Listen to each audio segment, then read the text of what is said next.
Reuni 212, Anies tak diundang, Rizik Syihab diusahakan hadir. Penanggung jawab pelaksana Reuni 212 sekaligus Ketua GNPF Ulama, Yusuf Martak memastikan pihaknya tak akan mengundang Anies Baswedan hadir di Reuni 212 di Masjid At-Tin. Anies enggak kita undang, kata Yusuf saat menggelar konferensi pers di Masjid At-Tin, Jakarta Timur, Rabu. Yusuf mengatakan agenda Reuni 212 tahun ini tidak mengundang pihak atau tokoh yang berkaitan dengan politik praktis.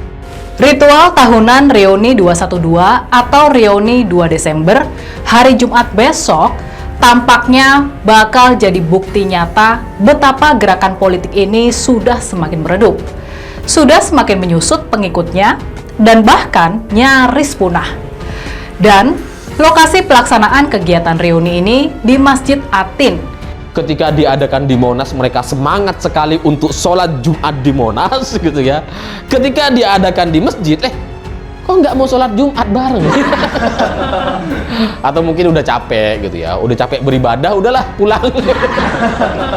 Semakin surutnya gerakan 212 yang sempat sukses memutihkan Monas dengan lautan umat di tanggal 2 Desember 2016 ini, yang kemudian sukses memenjarakan Ahok dan menjadikan Anies Baswedan Gubernur DKI Jakarta, sudah terlihat seiring berjalannya waktu, tahun demi tahun, dari 1 Desember ke Desember berikutnya. Reuni 212 karena mereka belum pernah sekolah di satu tempat yang sama, tapi mereka terus-terusan mengadakan reuni. Lah kok bisa? Nggak pernah sekolah, nggak pernah lulus, tapi reuni terus.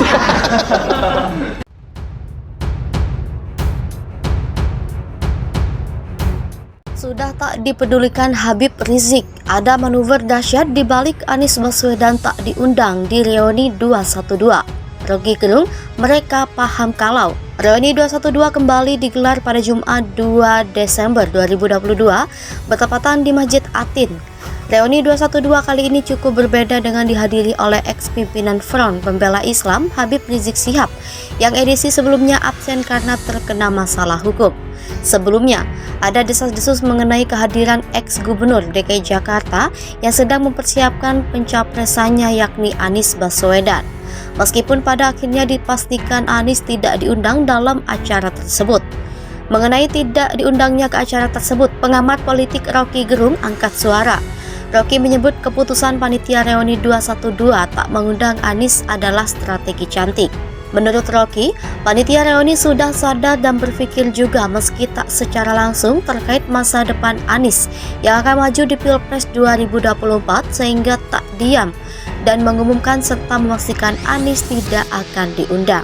Rocky menilai kalau saja Anies diundang dan hadir 212, maka penyerang atau buzzer atau DSY akan memainkan isu itu dan mengangkat masalah politik identitas untuk membusukkan Anies. Karenanya, alih-alih menyatakan dukungan langsung yang pada akhirnya menjadi blunder besar layaknya saat mendukung Prabowo dulu, gerakan 212 menurut Rocky kini lebih taktis dan bermain teratur. Nasdem dinilai kini lebih butuh Jokowi. Tap in, tap out, Transjakarta dilaporkan ke KPK. Keberadaan partai Nasdem dalam koalisi pemerintahan Presiden Joko Widodo dinilai semakin sulit, yang diduga akibat manuver politik mereka mendeklarasikan Anies Baswedan sebagai calon presiden 2024. Selain itu, langkah Nasdem yang mencoba menjalin koalisi dengan Partai Demokrat dan Partai Keadilan Sejahtera yang merupakan oposisi turut menyulitkan posisi mereka dalam koalisi.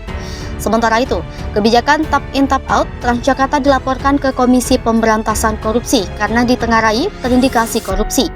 Kebijakan itu diduga merugikan masyarakat pengguna Transjakarta hingga mencapai 1,6 miliar rupiah per hari. 1. Kini Nasdem lebih butuh Jokowi daripada Presiden butuh Nasdem. Pengamat politik sekaligus pendiri Lingkar Madani, Rai Rangkuti menduga Ketua Umum Partai Nasdem Surya Paloh bersikukuh tetap mendukung pemerintahan Presiden Joko Widodo karena tak rela jika menterinya didepak dari Kabinet Indonesia Maju. Padahal peluang pencopotan menteri-menteri Nasdem terbuka lebar pasca deklarasi pencalonan Presiden Anies Baswedan. Menurut Ray, Surya Paloh tidak ingin partainya terlihat jelas sebagai oposisi pemerintahan kini, sebab hal itu bakal menyulitkan posisi elektoral Nasdem. Dengan mengusut Anies Baswedan sebagai capres, Nasdem mungkin akan menerima limpahan elektabilitas, namun angkanya diprediksi tidak benar. tidak besar. Diperkirakan kotail efek atau efek ekor jas lebih banyak didulang Demokrat dan Partai Keadilan Sejahtera ketimbang Nasdem. Padahal dengan mengusung Anies, pemilih moderat Nasdem akan beralih lantaran partai yang semula mereka dukung terlihat sebagai oposisi Jokowi. Ray mengatakan Surya Paloh tetap membutuhkan kadernya berkiprah di pemerintahan. Apalagi Nasdem punya 3 kursi menteri di kabinet, yakni Menteri Komunikasi dan Informatika, Menteri Kehutanan dan Lingkungan Hidup, serta Menteri Pertanian. Kendati demikian, menurutnya posisi Nasdem di kabinet tidak aman.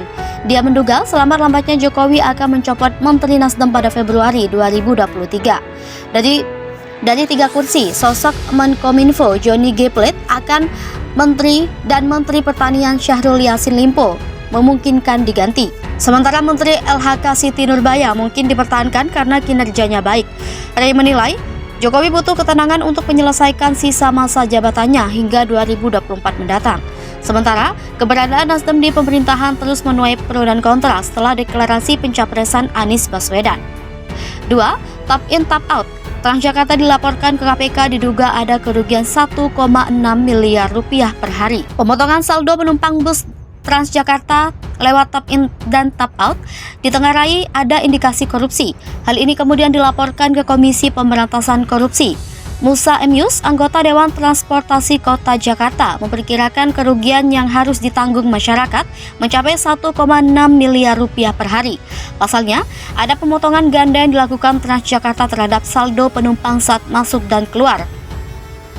Tak diketahui pasti pula kemana dana tersebut mengalir. Sebagai informasi, Musa didampingi Lembaga Perkumpulan Forum Warga Kota Indonesia melaporkan PT Transjakarta ke KPK. Badan usaha milik daerah pemerintah Provinsi DKI Jakarta itu diduga melakukan korupsi pada pemotongan saldo penumpang.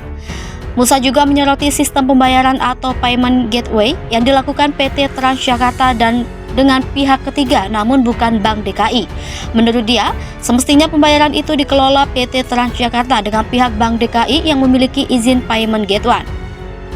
Meski demikian, Musa enggan membeberkan perkiraan jumlah kerugian yang ditanggung penumpang Transjakarta hingga hari ini. Ia meminta perhitungan tersebut dilakukan oleh KPK. Ia juga enggan membeberkan apakah pejabat PT Transjakarta yang dilaporkan sedang menjabat saat ini atau sudah purna tugas.